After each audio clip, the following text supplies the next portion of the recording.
some good stuff. You weren't meant to hear that, kid. I would say the worst addiction I had ever had was self-harm. My addiction is porn. Porn. I've learned a lot about it. It's just the dopamine in our brain. It's back then we didn't have access to porn, but the artificial dopamine release that we get from it is very unhealthy, and it actually causes depression. Honestly, probably VR. It's kind of like an escape, you know? Video games. The entire society, I kind of felt like failed me right there when they tried to test me for autism instead of trying to help me with my problems. Only a small percentage of people who watch my videos are actually subscribed. So if you end up liking this video, consider subscribing. Probably using pot to get to sleep. It's just not good for your brains. Like, man, like I'm tripping balls. Like, this is going. Like, look at this room. No, this blunt is my smallest addiction. I don't really do it anymore, but in high school I did a lot of stupid shit that involved drugs and stuff. I honestly should be dead right now, like when I think about all the shit I did. There's a lot of nights I don't remember,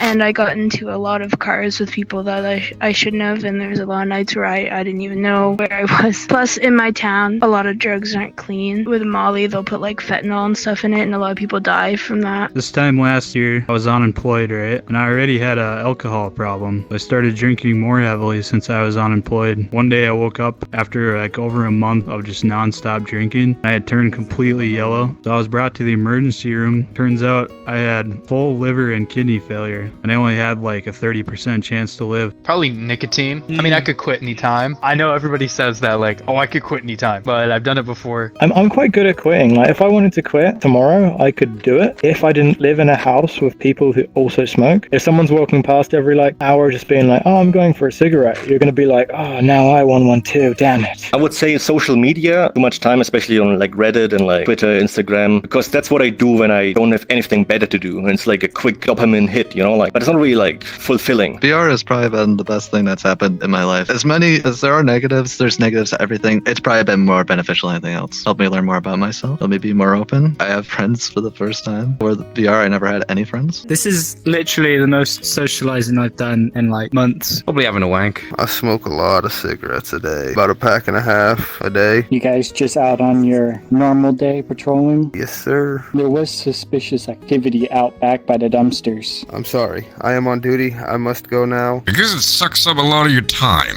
It is fine to enjoy video games at a moderate amount, but if you play it every single day and spend all your free time doing it, then you gotta, think a little bit different on your hobbies. I had a blood alcohol level of 0.35, and it stayed like that for over a week because my liver couldn't process it. They basically just knocked me out with drugs so I wouldn't go through withdrawal symptoms and start hallucinating. I'm only 28 years old. Pretty wild that I'm standing here even. I was in the ICU for over 6 weeks. So to go from that to like being able to walk and talk and function normally again, like it's been a super long road. Now I struggle with like super debilitating anxiety and depression, and because obviously it was traumatic, Back in the day I was like very, very shy and like social anxiety and stuff like that, and like VRCHAT, for example, actually helped me to be more social and be more confident. When people like say like, oh, VRCHAT is like escapism or whatever it's called, I wouldn't really say that's true, because you're always doing, like, everyone does something to escape reality. Like if you watch movies all day long, that's not healthy, but I don't think like the movies are the fault. You don't want to like say, oh, movies should be illegal because of that. It's more like a deeper issue, like the root is deeper. Always looking for ways to make myself hurt. I think it's the way I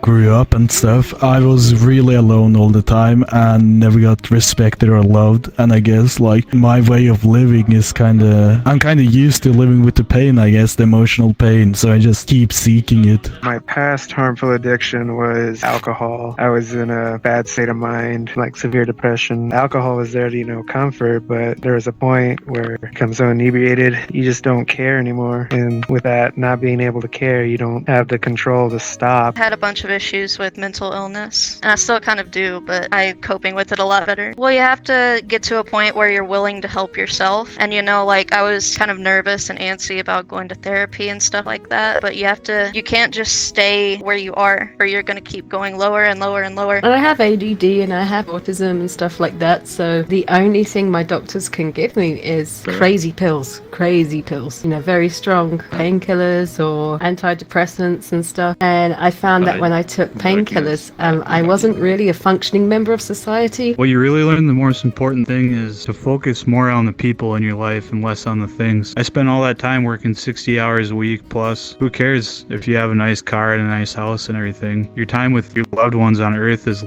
limited. Worry about that first before anything else. Don't lose sight of that. Don't let any other things in your life like money or work, don't let anything else distract you from that. I think that's the most important lesson. I'm sure there's plenty of people who's gonna flex on me saying, oh, I have more hours than you. But I regret to announce I have roughly over 1,100 hours. There's also a lot of factors that comes into play when people basically revolves their entire life around VR chat. That is a huge problem as well. Yeah, VR chat is my real life addiction, like for real. I have to do it 2 hours a day at least. I can't, like, I start getting jitters. I don't know if I'm gonna get physical withdrawals. I haven't been without it for a while. I'd say just the internet in general. The internet allowed me to ruin my sleeping schedule. It allowed me to ruin my mental health. It allowed me to do a lot of things that I shouldn't have done to myself. Because it alters your brain quite a lot, so you get a lot of brain fog, you get very drowsy, you're not really supposed to operate heavy machinery and everything else, and then you get additional health issues. Especially at a young age, you see guys grinding so hard trying to get money, and it's just like, it's all they think about. I was just totally wrapped up in it. Got to find that work-life balance. Otherwise, you end up in situations like me where I was trying to self-medicate by drinking and just almost ruin my life, you know? If you're drinking because of trauma or you're drinking because of sadness or anxiety, figure out what's causing that emotion and try to resolve it at its root cause instead of trying to self-medicate, because it's easy to get lost in that self-medication, you know? It starts to be the only reality you want to feel, so you make it your reality. There's a lot of people who go on here just to get drunk and look at themselves in the mirror and just imagine that this is who they are before they shut it down and go back to their lives outside of the VR headset, which they so despise because of difficulties they face themselves in real life. I don't know why I crave it so much. They sent me to psychiatrists to test if I got autism, and that was that. One of my medications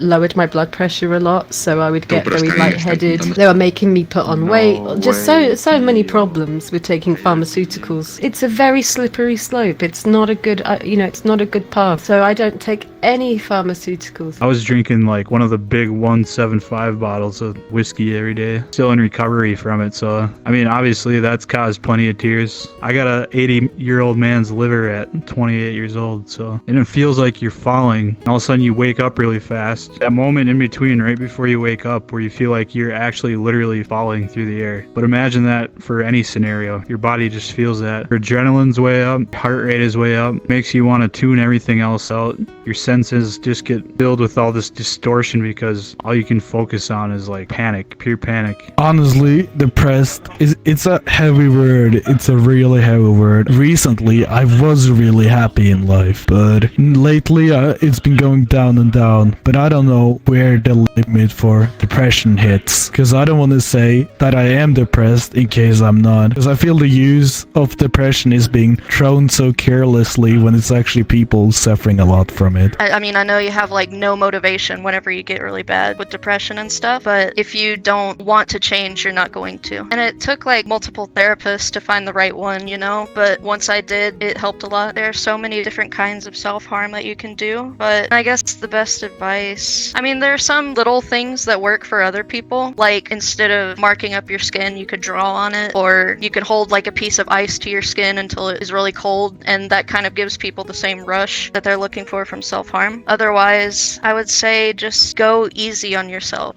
If you're stopping an addiction and you like fall back on it a couple of times, that's totally normal. It's part of the healing process, and just keep working on it, because like even if you fall back a couple of times, you're going to eventually come out stronger from it. I had low mood and tiredness for a very long time, and they treated it as a mental health issue, but they never actually did a blood test. And 3 years later, I demanded a blood test. When they got my blood results back, they said that I had the worst vitamin D level in a living person. It turned out that I actually have a problem absorbing vitamin D, which is a physical treatable condition. But the whole time they wanted to go down the mental health route. If you're going through it, if you're going through some try not to fall into self-loathing and thinking that you don't deserve to get better or that other people have it worse than you, so hey, I should be happy like other people have it way worse than me. Don't think like that, because everyone deserves to feel fulfilled. Minecraft, it ruins my life. I spent hours and hours, days and days without sleep. The hours and days I edit it, the weeks, the months. I can't take it. I'm quitting YouTube. The thing is, the only thing I'm addicted right now to is VRChat. Here in Germany, at least, we have like a really strict lockdown, which is probably gonna get even stricter in the next few days. So you can't really do anything outside. So being in VR and socializing with people in VR is actually a great replacement. You can still feel like people are sitting next to you and talking to you. You could run the danger of replacing real life and just completely immersing yourself in the virtual world. But I think for something like VRChat during times like these, during the pandemic, it's actually a helpful thing.